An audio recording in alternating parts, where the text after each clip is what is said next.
Muy buenas tardes, estimados hermanos y amigos. Es un gran honor en esta hora de la tarde el poder comunicarme con cada uno de ustedes en esta hora.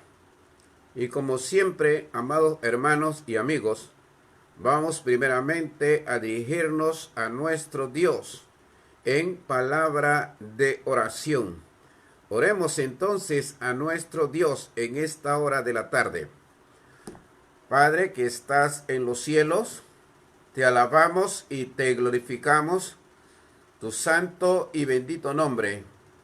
Y te suplicamos, oh buen Dios, que en esta tarde nos acompañes, por favor, en el estudio de su palabra. Permite, oh buen Dios, que podamos desarrollar la lección y que esta lección pueda servir a muchos de mis hermanos y amigos para que nos podamos ver en el espejo de su palabra y podamos, Señor, esforzarnos en crecer más y más hasta parecernos a su Hijo Jesús. Padre, te ruego por cada una de las personas que estarán prestando la debida atención para que usted abra su entendimiento, abra su corazón, para que esta palabra pueda caer en buena tierra y así pueda germinar y dar fruto al 100%. Te ruego por algún hermano o hermana que esté enfermo o enferma, Señor, que usted nos conoce mejor que nadie. Y desde este lugar, Señor, te imploro para que tu mano de poder sea con cada uno de ellos.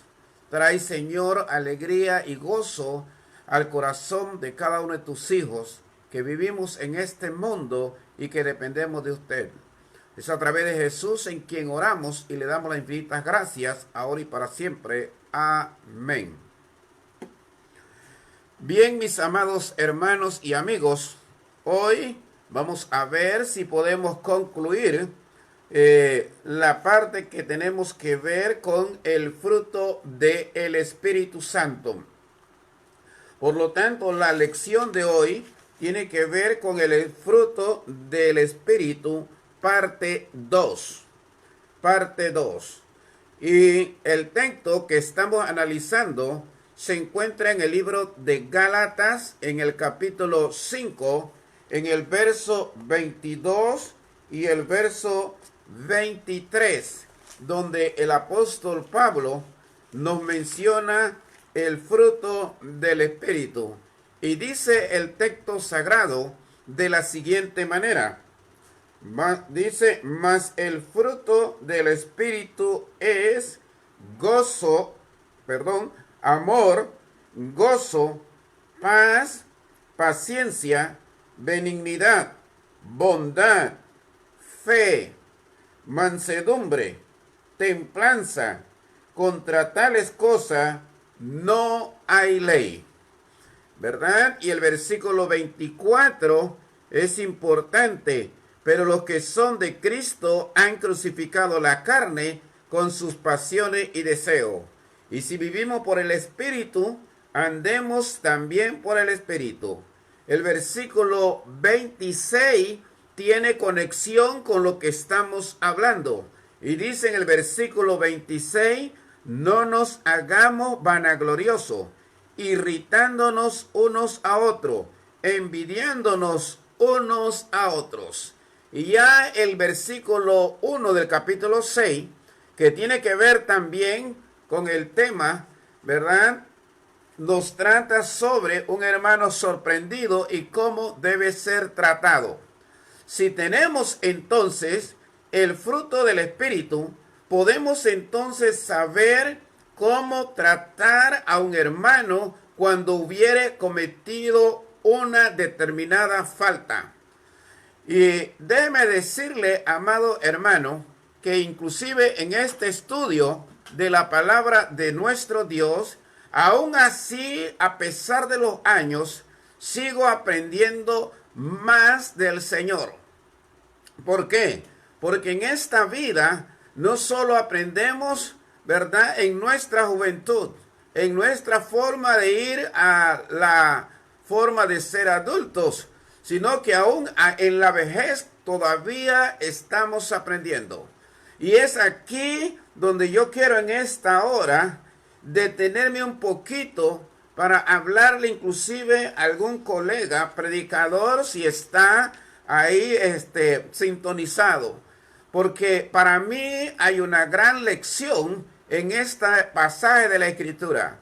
Hay una lección muy grande en ver, y lo he podido notar, en el sentido de que nosotros necesitamos hacer nuestro trabajo de una manera correcta delante de Dios y procurar el crecimiento y el desarrollo de cada miembro de la iglesia local. Esto significa que necesitamos a veces sacrificar más de nuestro tiempo, dejar a veces, muchas veces, algunas cosas placenteras para poder moldear, que no es fácil, a aquella persona, a aquel carácter, a aquel individuo, para que cada día se parezca más y más al Señor Jesús. De tal manera que inclusive no solamente en nuestra forma de sentir, sino en nuestra forma de vivir, en nuestra forma de andar, nosotros nos parezcamos más al Señor Jesús. Y más que todo en nuestros días, cuando el nombre del Señor muchas veces es blasfemado. Y a veces blasfemado por nosotros, los que ya estamos en el camino del Señor. Por a veces dar un mal ejemplo. Y a veces por haber personas también falta de madurez en la congregación local para poder corregir como lo enseña la Escritura, no a mi capricho, sino a lo que dice Dios en su palabra santa. Y es ahí donde yo quiero que nos veamos en esta hora, porque cada uno de estos frutos demuestra una cualidad, demuestra una característica que debe poseer el cristiano.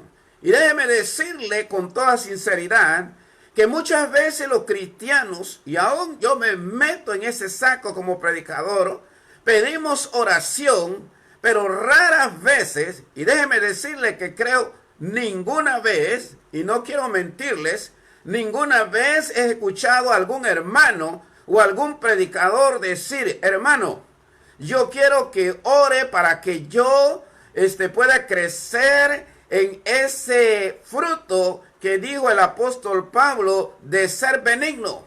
Me gustaría que usted orara por mí para que yo llegara a ser una persona benigna, para que yo llegue a ser una persona buena. Me gustaría que usted orara por mí, hermanos, para que ese carácter amargado que tengo, o este carácter que no compagina con el cristianismo, Dios me quite ese carácter y yo pueda tener un espíritu de mansedumbre. Y mucho más todavía, yo quiero que usted ore por mí, porque yo quiero tener el carácter de la templanza, que en algunas versiones de la Biblia se traduce como dominio propio. ¿Verdad, amado hermano, que eso se escucha muy poco? Pero déjeme decirle que cuando nosotros nos sumergimos en la palabra de Dios, y cuando nosotros tratamos de aprender de lo que Dios dice en su palabra, no solamente vamos a estar pensando como Dios, no solamente vamos a querer vivir como Él, sino que inclusive nuestra forma de dirigirnos a Él y nuestras oraciones van con ese sentimiento de espiritualidad y con ese sentimiento de que nos queremos ser, ¿verdad?, parecido a nuestro Padre Celestial. Y es ahí donde quiero yo ahora comenzar con aquellas palabras que dijo nuestro Señor Jesucristo mientras pasó por este mundo. Siempre me ha gustado citar estas palabras. Jesús dijo: por su fruto se conoce el buen árbol. Y déjeme decirle que si el buen árbol se conoce por el fruto, el árbol malo también se conoce por su fruto. Ahora bien, como estamos hablando del fruto del Espíritu Santo, y aquí me he esforzado mucho para poder transmitirle algo que usted pueda entender. si estamos hablando de el fruto del Espíritu Santo, entonces me refiero a aquellos convertidos que han nacido de agua y del Espíritu, que han obedecido el Evangelio y que Dios le ha regalado el don del Espíritu Santo. Ahora ese Espíritu Santo necesita trabajar en ellos, necesita desarrollar en ellos cualidades que en realidad se parezcan al Señor Jesús. Y de eso vamos a estar viendo. Y por eso el texto dice, el fruto del Espíritu en esta hora es benignidad. Pero ¿qué entiendo yo de la palabra benignidad? La palabra benignidad nos habla de gentileza. La palabra benignidad nos habla inclusive de una persona gentil. La benignidad nos habla a nosotros de algo que es bueno, de alguien que ha sido concebido o creado para el bien.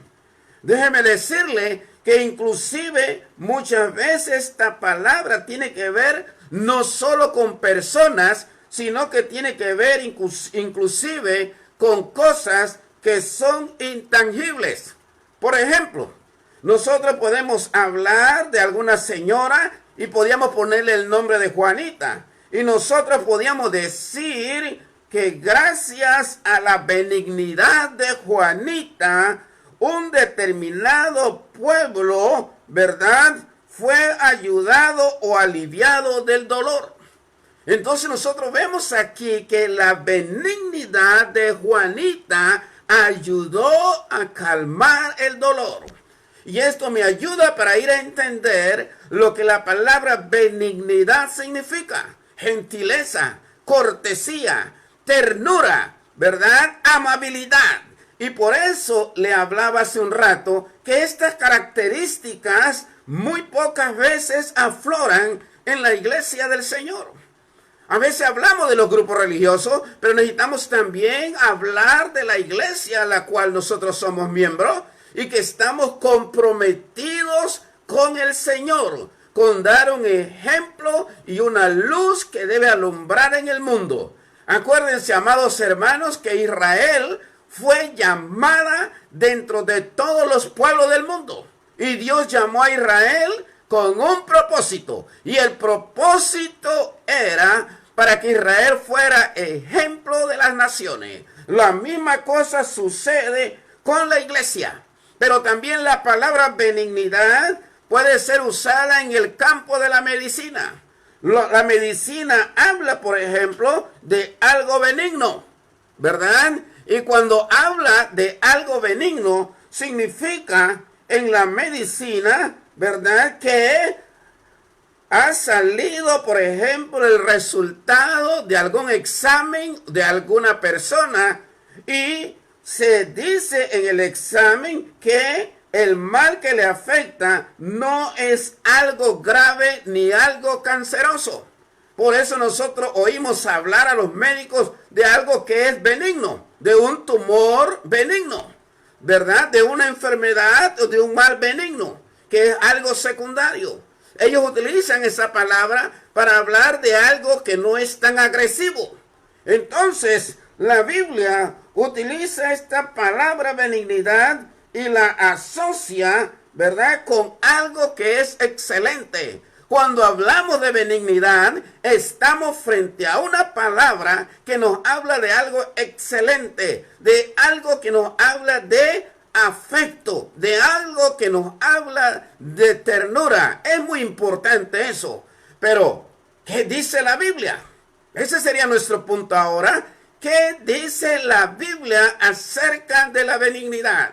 Bueno, ya hemos visto aquí en Gálatas que es un fruto del Espíritu Santo. Pero ahora voy a buscar más apoyo en la Sagrada Escritura para que mi mente pueda ampliar el conocimiento de la benignidad. Y qué mejor que ir a lo que el apóstol Pablo dijo a los Corintios en el capítulo 10 de su segunda carta, en el verso 1.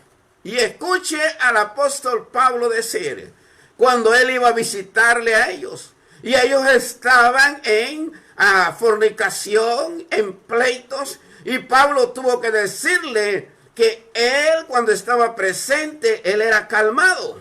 Pero cuando estaba ausente, él era osado. Así que dice él en el versículo 1, yo, Pablo, os ruego por la mansedumbre y ternura de Cristo. La palabra ternura en Biblia de las Américas se traduce por la palabra benignidad. De tal manera que podíamos leerla de la siguiente manera. Yo, Pablo, os ruego por la mansedumbre y benignidad de Cristo.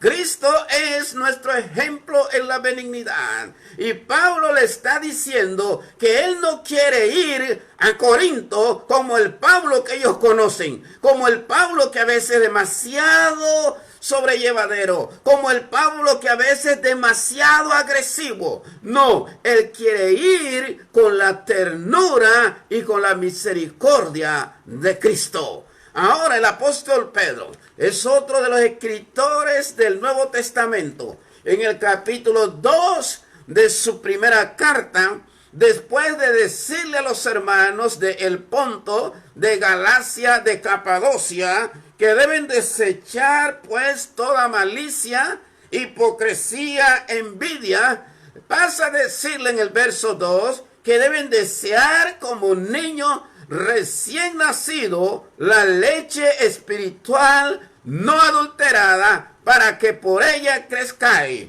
Pero el verso 3 es el verso clave. Si es que habéis gustado de la benignidad del Señor. Si es que habéis gustado de la benignidad del Señor. En otras palabras, haciendo un resumen, Pedro le está diciendo a los hermanos que han desechado lo malo y deben aprovechar lo bueno, el alimento espiritual, si en realidad han gustado de la benignidad del Señor. La persona que ha gustado de la benignidad del Señor le da la espalda al pecado y acepta lo que es lo correcto. Entonces, Jesús es nuestro ejemplo cuando hablamos de la benignidad. Él es nuestro máximo ejemplo y nosotros debemos parecernos a Jesús. Por eso que el apóstol Pablo muchas veces instó a los hermanos y les dijo, sed imitadores de mí, así como yo soy de Cristo. Es muy importante eso. El máximo ejemplo de la benignidad entonces del cristiano debe ser entonces el Señor Jesús. En el libro de Mateos, en el capítulo 11, en el versículo 28, el Señor Jesús invitó a los hombres y Él les dijo de la siguiente manera, venid a mí todos los que estáis trabajados y cargados, y yo os haré descansar. Llevad mi yugo sobre vosotros y aprended de mí, que soy manso y humilde de corazón, y hallaréis descanso para vuestras almas. Y es que la palabra benignidad está familiarizada con la palabra mansedumbre. Y la palabra benignidad está familiarizada con la palabra humildad. Es muy importante tener eso. Jesús, que es nuestro máximo ejemplo, nos invita para enseñarnos la verdadera benignidad. O en otras palabras, Jesús nos invita a través de su ejemplo a enseñarnos cómo debemos tratar al ser humano. Y yo diría un poco más, Jesús nos enseña para saber cómo tratar a mis hermanos, miembros de la iglesia del Señor. Y si yo aprendo de Jesús, entonces yo tengo la fuerza para también poder tratar a aquellos que todavía no son miembros del cuerpo de Cristo. Pero vamos adelante. Dice la palabra de Dios, ¿verdad? En el Evangelio, en el libro de Gálatas, en el capítulo 6, para que usted vea cómo es la benignidad, cómo usted debe ponerla en práctica. en Gálatas capítulo 6, en el versículo 1. Ahí mismo, después de la obra del Espíritu o del fruto del Espíritu, Pablo dijo a ellos, a los hermanos, de la siguiente manera. Escuche nuevamente a Pablo. Él dice, hermanos, dice, si alguno de vosotros fuere sorprendido en alguna falta, vosotros que sois espirituales, restauradle con espíritu de mansedumbre, considerándote a ti mismo, no sea que tú también seas tentado. Ahí es donde usted, cuando un hermano cae en una falta, va a probar el espíritu de la benignidad en usted. ¿Con qué espíritu usted va a llegar para hablar con el hermano que ha caído en falta? Bueno, no yo, ¿verdad? Yo no soy nadie para decirle a alguien, hermano, usted debe hacerlo así. Pero sí puedo decir lo que la Biblia dice. ¿Y qué dice la Biblia? Bueno, la Biblia dice aquí, hermanos. Pablo se está dirigiendo, hermanos. Y él dice, si alguno fuere sorprendido en alguna falta. La falta en este pasaje es pecado. Si alguno fuere sorprendido en algún pecado, vosotros que sois espirituales, restauradle con espíritu de mansedumbre. He aquí la palabra benignidad que está asociada con la palabra mansedumbre. ¿Verdad? ¿Cómo voy yo a llegar donde el hermano? ¿Voy a llegar con altanería? ¿Voy a llegar con griterías? ¿Voy a llegar con ira? ¿O voy a llegar, como dice el Espíritu Santo, con espíritu de mansedumbre? Eso a veces es difícil. Eso es muy difícil ponerlo nosotros en práctica. Pero es lo que dice la Biblia.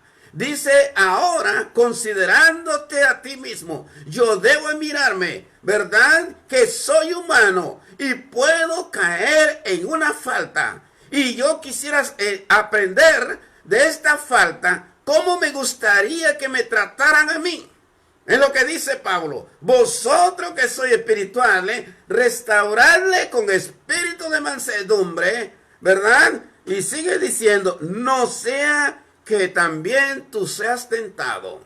La palabra restaurarle aquí en el original griego da la idea de un hombre que ha recibido una caída y se le ha dislocado un hueso de sus piernas, pero que el cirujano con toda su capacidad logra volver el hueso a su respectivo lugar. Y una vez que vuelve el hueso a su respectivo lugar, sabe cómo tratarlo y da las directrices para que la enfermera pueda actuar ahora con mayor confianza. Jesús nos dice a nosotros en este texto de la Escritura cómo debe ser tratado el hombre que ha caído o la mujer que ha caído en una determinada falta, con espíritu de benignidad. Pero sigue diciendo nuestra lección, bondad. El fruto del Espíritu es bondad. Y cuando se habla de bondad, se habla de algo bueno. Y recuerdo a aquel hombre que llegó donde Jesús, aquel rico, y le dijo, maestro bueno. Jesús le dijo a ese hombre, ¿por qué me llamas bueno? No hay ninguno bueno sino solo Dios. Y comenzaba después a hablar de los mandamientos, ¿verdad? Ese texto no enseña que Jesús no es Dios, ni que Jesús es malo. Algunos grupos religiosos han sacado la idea de que porque Jesús dijo, no hay bueno sino uno solo Dios, ellos dicen, entonces él no era Dios. Pero recuérdense que lo primordial en Jesús era llevar a los hombres a que miraran al Padre Celestial, ¿verdad? Y cuando él dice que no hay ninguno bueno sino Dios, no está diciendo que él es malo, ¿verdad? Porque para Dios solamente hay dos lugares, los buenos y los malos. Y Jesús tendría que caer dentro de esos lugares, o es bueno o es malo. Pero Jesús quería que los hombres aprendieran a mirar a Dios, a ver a Dios y a hacer lo que Dios quería. Y para eso vino Él. Él vino para dar a conocer al verdadero Dios a los hombres en este mundo. Pero vamos con la palabra bueno. tanto que se necesita hoy en día. Entonces, la bondad, hermanos, la bondad, el significado de la bondad en la Biblia se refiere a la persona que es misericordiosa, que es buena, que es clemente, que es compasiva, que es generosa. Y en ese sentido, el máximo ejemplo de lo que es ser bueno. Jesús mismo dijo a sus apóstoles, allá en Mateo capítulo 5, en el Sermón del Monte, que Dios es bueno, que hace salir el sol para buenos y malos, que manda la lluvia para buenos y malos,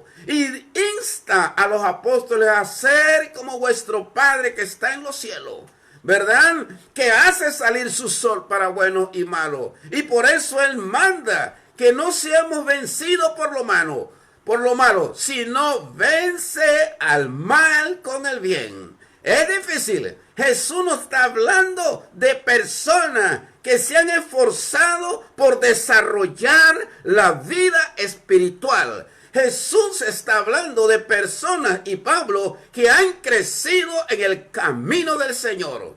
Y eso es lo que Dios quiere. Dios no quiere enanos.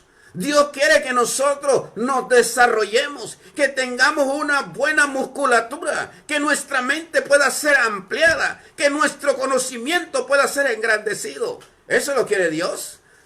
El profeta Oseas, hablando del pueblo, dice, mi pueblo se perdió porque le faltó conocimiento. Pero nosotros tenemos el conocimiento hoy. Dios ha dejado el conocimiento y nos toca a nosotros sacar el tiempo para escudriñar las verdades de Dios. Y no solamente escudriñarlas, sino aplicarlas a nuestra vida, que es la parte más difícil. En mis años de experiencia y de predicador, siempre he visto en la iglesia que lo más difícil para el miembro es poner en práctica lo que dice Dios en su palabra.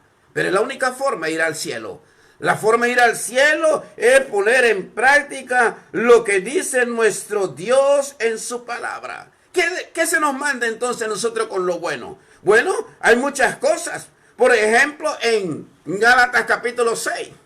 Gálatas capítulo 6, el versículo 10. ¿Qué quiere Dios de nosotros como sus hijos?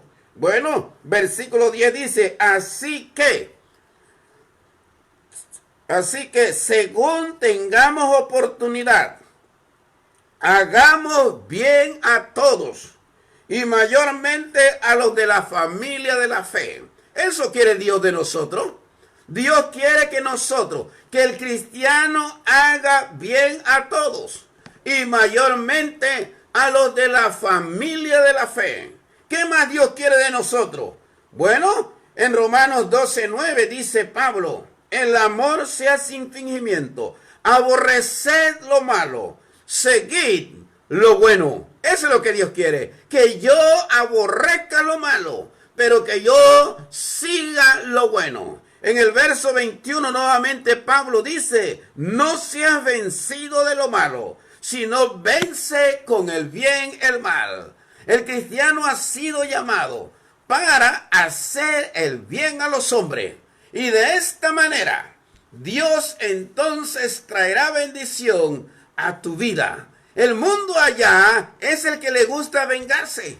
El mundo allá es que le gusta hacerle mal a los demás, que no le gusta ver el bien de las otras personas. El cristiano es todo lo contrario. El cristiano se goza donde está lo bueno, ¿verdad? Y trata de llevar el bien a las demás personas. El fruto del Espíritu entonces es benignidad, es bondad y es fe.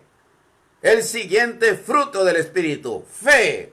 Fíjese bien, eso es lo que dice el apóstol Pablo en el libro de Gálatas, que es nuestro texto favorito, cuando dice de la siguiente manera, mas el fruto del Espíritu es benignidad, bondad y fe. Fe. Ahora, viene una pregunta aquí. Cuando el escritor habla de fe, ¿a qué fe se refiere? Es importante que tengamos presente eso. ¿A qué fe se refiere? Y esto es muy importante para no usar mal la palabra de Dios. Acuérdense que nosotros llegamos a ser cristianos por medio de la fe. La Biblia dice en Romanos 10:17 que la fe viene por el oír. Y el oír de la palabra de Dios. ¿Verdad? Pero no solamente nosotros comenzamos con fe y con creer. No, sino que nuestro andar en la vida cristiana tiene que ser por fe. Pablo dijo en 2 Corintios 5:7, por fe andamos. Y esto me recuerda a los patriarcas de antaños. Me recuerda de Abraham. Me recuerda de Isaac. Y me recuerda de Moisés, de aquellos grandes líderes que no solamente se identificaron con Dios en el momento que los llamó, sino que de ahí en adelante comenzó una larga vida llena de fe, una larga vida en la cual tuvieron que demostrar cuánta fe tenían en Dios. Y por eso la Biblia habla de Abraham, que cada vez que Dios le hablaba a Abraham, la Biblia dice, y Abraham creyó a Dios. Es muy importante eso. Entonces la fe, ¿verdad?, en el cristiano tiene que demostrarse. Santiago dice, la fe sin obra es muerta. En otras palabras, déjame ponértelo más claro, amado hermano. Si tú eres un hermano, si eres miembro de la iglesia del Señor, si has obedecido el evangelio, tú necesitas caminar por fe. Pero esta fe que nos habla aquí el texto es una convicción, es una certeza, es una seguridad de las promesas de Dios. Esa fe te va a llevar a dejar a un lado, ¿verdad?, aquellas cosas de este mundo y a pegarte de lleno en lo que dice Dios en su palabra y en sus promesas. Es una fe que podemos decir viva. Es una fe activa. No es una fe muerta. Eso no quiere Dios. Dios quiere que yo manifieste una fe auténtica, una fe verdadera. Les digo yo a veces a mis hermanos en Cristo Jesús, ¿verdad? Y esto se lo decía antes de la pandemia. Y ahora se lo digo inclusive después de la pandemia. Una verdadera fe es algo como cuando viene la hora del culto y salimos afuera. Y miramos el tiempo y vemos que viene un nubarrón y que se acerca un aguacero. Pero es el día del culto, ¿verdad? Aquella persona que tiene verdadera fe no lo va a detenerlo el aguacero. No lo va a detener la lluvia. Él va a buscar la forma de llegar porque él es un hombre que vive por fe, que se mueve por fe. Y déjeme decirle que a través de la Biblia aprendemos que la fe necesita ser perseverante. La fe necesita ser probada. Todas las cosas no nos van a caer como pan del cielo. No, necesitamos perseverar. Abraham tuvo muchas luchas. En el camino muchas veces trastabilló. En el camino muchas veces demostró debilidad. En el camino muchas veces fue sacudido. Pero era necesario que él manifestara su fe en el Señor. Los apóstoles también. Recuerdo haber leído en la palabra del Señor allá en Mateo. Un pasaje muy famoso. Allá en Mateo el capítulo 14. ¿Verdad? Dice la Biblia ahí que en medio de la noche Jesús venía sobre el mar caminando. Y al acercarse, ¿verdad?, ellos estaban en la barca y Pedro, que siempre era movido por la emoción, le dijo al Señor, Señor, si eres tú, permíteme que yo vaya. ¿Y qué le dijo el Señor? Pues ven, Pedro, ven, no hay problema, ¿verdad? Entonces dice que Pedro descendió, pero al ver el fuerte viento comenzó a hundirse y dijo, Señor, sálvame. Al momento Jesús, extendiendo su mano, asió de él y le dijo, hombre de poca fe, ¿por qué dudaste? Y yo aquí traigo a colación algo, porque Pedro no era cualquier miembro. Pedro no era cualquiera ¿verdad?, de las personas que escuchaban los sermones y la enseñanza de Jesús. Ahí debemos de pararnos nosotros los líderes y mirarnos en el espejo del apóstol Pedro, que en ese momento trastabilló, en ese momento dudó. Y recuérdese que la incredulidad es una de las armas poderosas de Satanás. Y el Señor le dijo: Pedro, ¿por qué dudaste? Es un gran problema cuando la duda entra a nuestro corazón. Es un grave, pero un grave problema. En el capítulo 17 de Mateo tenemos otro ejemplo. Jesús le dio poder a los apóstoles para echar fuera demonios, para sanar todo tipo de enfermedad, ¿verdad?, en el primer siglo. Pero ellos llegaron donde un hombre que tenía un muchacho lunático y no pudieron sacarle ni echar fuera el demonio. Y tuvo que venir su padre y se presentó donde él, ¿verdad? Y dice que Jesús dijo: oh generación incrédula y perversa, ¿hasta cuándo he de estar con vosotros? ¿Hasta cuándo he de soportar? Traédmelo acá. Y ya sabemos lo que pasó una vez que este hombre fue traído donde Jesús. Pero quiero leer el resultado después de lo que Jesús dijo a sus apóstoles. Jesús le dijo en el verso 20, ¿verdad?, cuando le dijeron los discípulos: ¿por qué nosotros no pudimos echarlo? Ellos están preocupados. Ellos en sí quedaron persuasivos, ¿verdad?, y con poco entendimiento. ¿Por qué nosotros no pudimos? ¿Y qué le dijo el Señor a Jesús? Por vuestra poca fe. Porque de cierto os digo que si tuviere fe como un grano de mostaza, diréis a este monte: pásate de aquí a allá, y se pasará, y nada será imposible. Si tuviere fe. ¿Qué fuera el problema del apóstol Pedro al principio? Su poca fe. ¿Cuál era el problema de ahora de los apóstoles? Que no pudieron echar fuera el demonio. Vuestra poca fe, donde la incredulidad se iba arraigando. Y ahora dice la palabra de nuestro Dios que el fruto del Espíritu es fe. Pero ¿qué tipo de fe? ¿Verdad? Es la que nosotros debemos tener. ¿Qué tipo de fe es la que debe tener el miembro de la iglesia del Señor? ¿Qué tipo de fe es la que debe tener el predicador? ¿Verdad? Los miembros siempre nos miran. Siempre yo he observado una leyenda que me ha gustado mucho de un hombre que viajaba en el mar Atlántico, ¿verdad? Y en un día de paseo dice que el barco iba lleno, pero comenzaron las olas a dar duro en el mar. Y de pronto se levantó un joven vomitando y el barco era sacudido por las grandes olas. Y él dice: ahora mismo voy donde el capitán y le voy a decirle al capitán que baje la velocidad y que por favor regrese al puerto. Y con mucho coraje donde el capitán. Pero ¿qué pasó? Que al llegar donde el capitán estaba tomando café y estaba comiendo tranquilo. Y entonces el joven le dijo: capitán, ¿a usted no le da temor el viento que está ahora mismo azotándonos?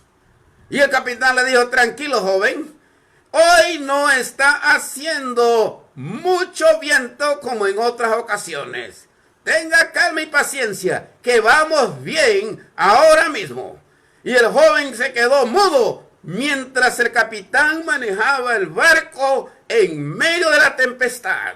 ¿Qué te quiero yo decir, estimado hermano? Vamos a tener dificultad. Vamos a tener travesías difíciles en este mar mientras nosotros vamos pasando. Pero tenemos un capitán que se llama Jesús de Nazaret. Y él puede llevar el barco y de seguro que lo va a llevar al puerto. Y nosotros necesitamos ser leales, tener esa fe, tener esa convicción, ¿verdad? Porque con él vamos a heredar todas las promesas de nuestro Dios.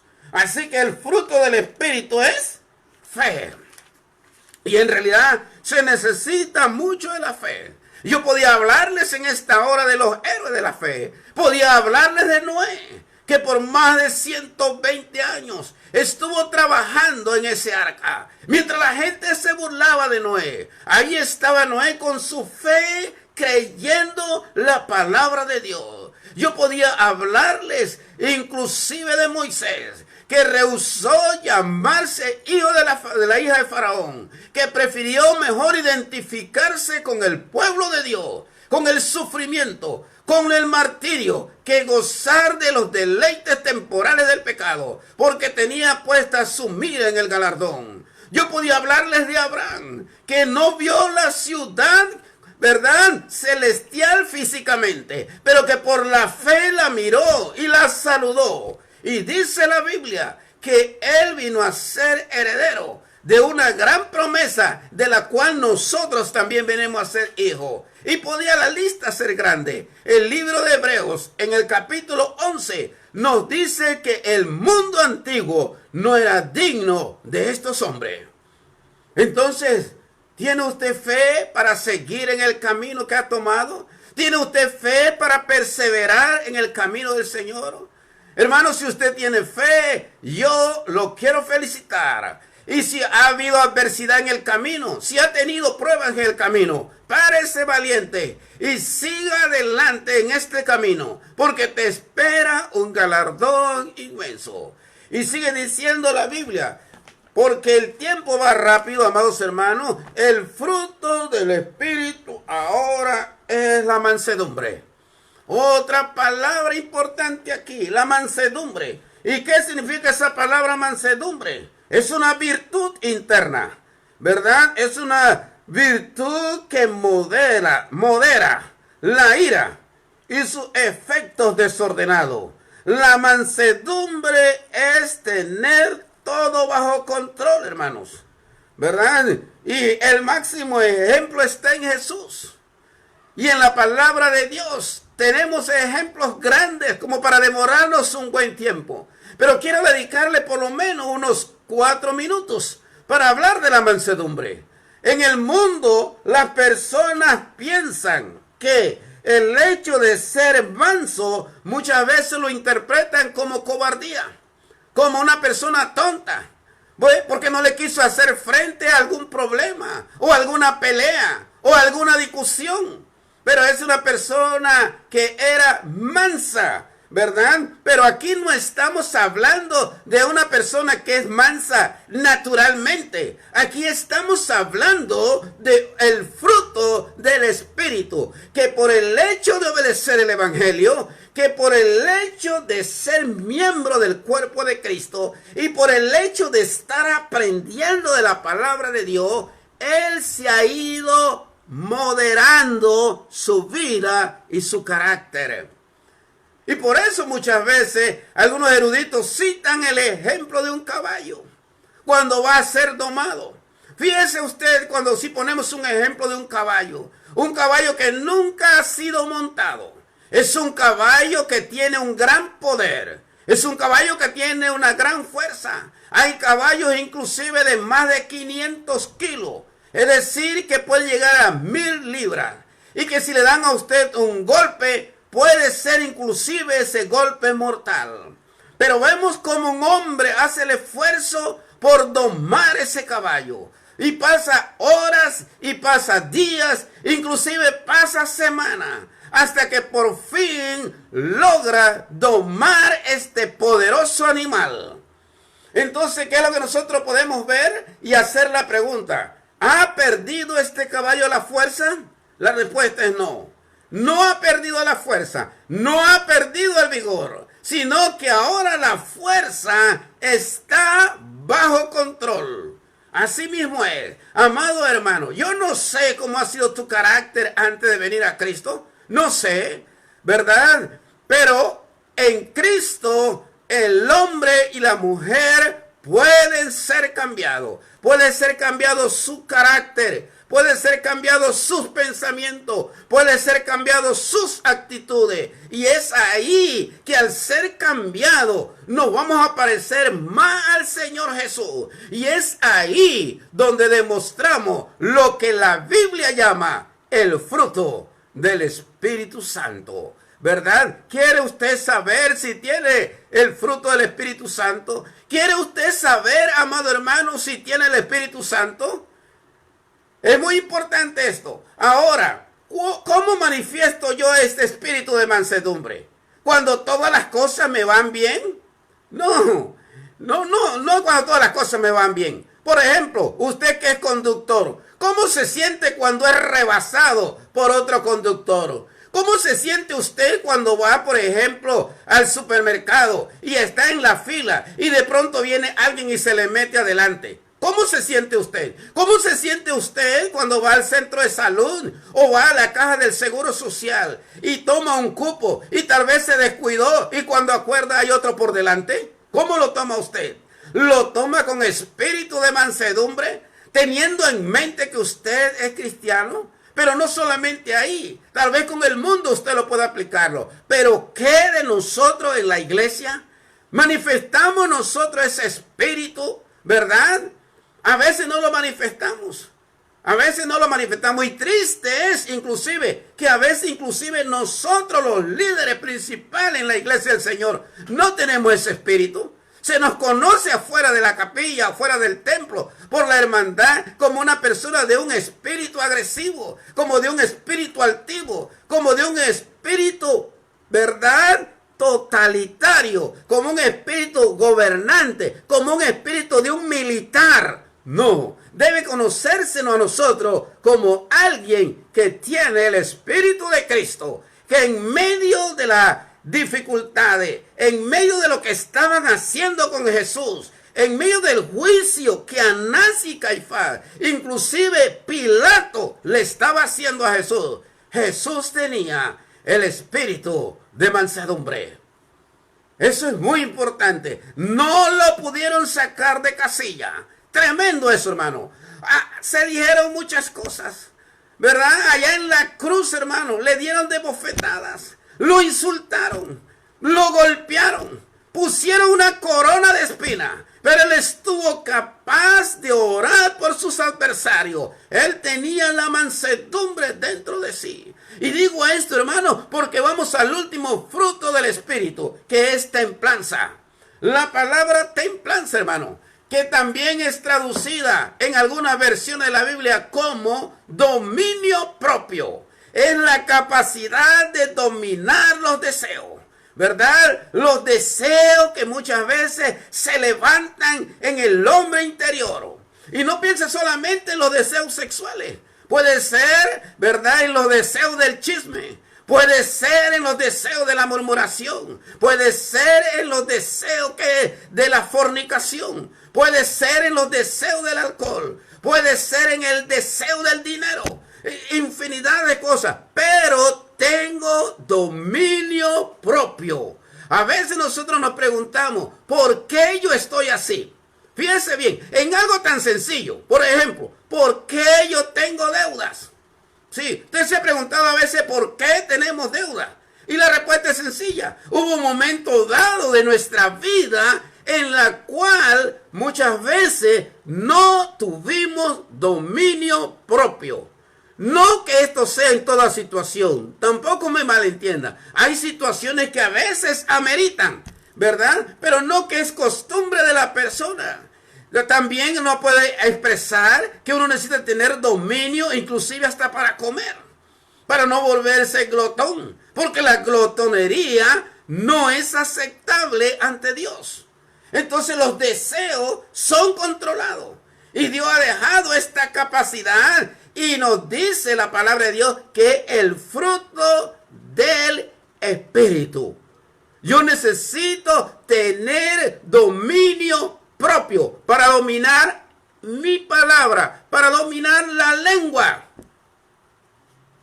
Porque la lengua, dice la Biblia, enciende un bosque. La lengua enciende un mundo de maldad. La lengua, hermanos, es desastroso. La única forma de controlarla es si tengo este fruto del Espíritu, que se llama templanza, que se llama dominio propio. Jesús tuvo esta característica. Jesús tuvo un dominio propio, ¿verdad? Alrededor de todas las personas con quien Él se relacionó. Él tuvo un dominio propio con las cosas que Él hizo. Porque Él vino a ser un ejemplo para nosotros. Y nosotros necesitamos seguir ese ejemplo de Él. Y quiero ir finalizando con unas palabras que el apóstol Pedro, ¿verdad? Porque hay muchos textos de la Escritura que podíamos citarla. Pero no, dice el apóstol Pedro de la siguiente manera. Vosotros también, ¿verdad? En 2 de Pedro 1:5 de la siguiente manera.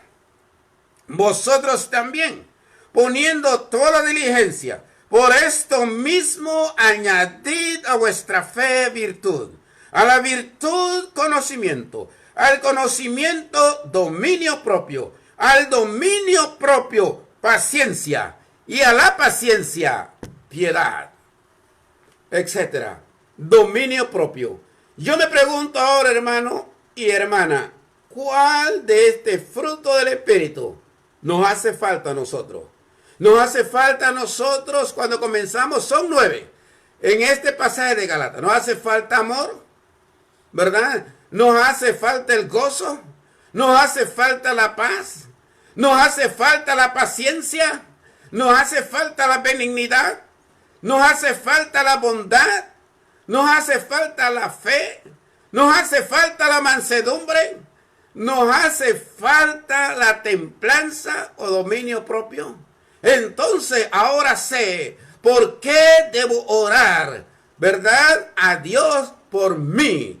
Para que Dios me dé no solamente amor, para que Dios me dé mi dominio propio, para que yo pueda dominar mis deseos, para que yo pueda dominar mis impulsos, para que yo pueda dominar todo aquello que me perjudica y así lograr el galardón que Dios tiene preparado para cada uno de sus hijos. Déjeme decirle, amado hermano, que esta característica debe preocupar a cualquier predicador. Debe preocuparnos. Y debe preocuparnos porque esto nos enseña, y mirando a los miembros de la iglesia, que es tiempo en salir menos a paseo, en estar menos en McDonald's, que se vive en Kentucky. Bueno, ahora por la pandemia no, sino mirar a aquel miembro que necesita crecer de verdad. Porque hay a veces iglesias que tienen 20 años, 50 años, 30 años, y todavía somos niños, que cualquier cosa nos lastima, que cualquier cosa nos perjudica, que cualquier cosa ya estamos renegando. No, necesitamos tener el fruto del Espíritu Santo. Que Dios nos bendiga ricamente y vamos a estar orando, pidiéndole a Dios inclusive por ese fruto del Espíritu en nuestras vidas. Oremos. Amoroso y buen Padre que estás en los cielos, te alabamos y te glorificamos, oh Santo Dios, porque tú eres un Dios bueno, tú eres un Dios verdadero, tú eres un Dios vivo, que trabajas también con seres vivos, que trabajas con tu pueblo y el cuerpo de tu Hijo amado, que es la iglesia en este mundo. Oh Padre Celestial, hemos traído esta enseñanza de tu palabra. Y queremos pedirte de todo corazón que por favor nos des verdadero amor, un verdadero amor auténtico, que sea producto del Espíritu Santo en nuestras vidas. Y que no solamente nos des amor, sino que nos des el gozo, la paz y la paciencia. Y que nos des cada uno de estos frutos que hemos visto, Señor, durante esta semana. Y que permitas, oh buen Dios, que podamos desarrollarnos en ello, que podamos crecer, Padre Celestial, para que de esta manera podamos reflejar la imagen de tu Hijo amado. Bendice a los hermanos, miembros del cuerpo de Cristo. Ayúdale a ellos a crecer también. Y ayúdanos a nosotros para que cuando tengamos la oportunidad de conversar con ellos, podamos tener este blanco, podamos tener este norte, de ayudarlos a crecer para que cada día se parezcan más y más a usted, oh buen Padre. Bendice los corazones, Señor, que han escuchado tu palabra. También queremos pedirte por este mundo que está desconsolado por la pérdida de muchos familiares y de muchas personas que han dejado familias, Señor, huérfanas en este mundo. Señor, queremos pedirte para que usted traiga consuelo, para que usted traiga alivio, para que usted traiga el verdadero afecto a estas personas. Y Señor, oh buen Dios, que usted haga lo que muchos de nosotros los humanos no podemos hacer, pero que usted lo puede hacer por su gran poder y por su gran misericordia. Es a través de Jesús que oramos y le damos las infinitas gracias, ahora y para siempre. Amén. En esta hora. Bien, mis amados hermanos, solo un pequeño anuncio en esta hora de la tarde. A partir del día domingo, amados hermanos, a partir del día domingo, vamos a tener lecciones importantes para nuestros amigos. Hemos traído muchas enseñanzas para hermanos. Hemos traído enseñanza inclusive en el mundo religioso. Fíjense que hemos hablado sobre doctrina en Apocalipsis, ¿verdad? Sobre la gran tribulación, sobre los 1000 años. Hemos traído un sinnúmero de enseñanzas para el crecimiento de cada uno de nosotros. ¿Pero qué de nuestros amigos? Bueno, queremos, si usted tiene un amigo, invítelos el día domingo. Vamos a dar los 11 casos de conversión del libro de los Hechos. Ahí va a aprender nuestros amigos cómo llega él o ella a ser cristiano. Cómo llega una persona a ser un verdadero hijo de Dios, según la Biblia, no según los hombres. Así que si usted tiene amistades, por favor, invítelos a que juntos pasemos unos 40 minutos estudiando el día domingo, el día martes y el día viernes para la gloria de nuestro Dios. Que Dios me los bendiga ricamente a cada uno de ustedes.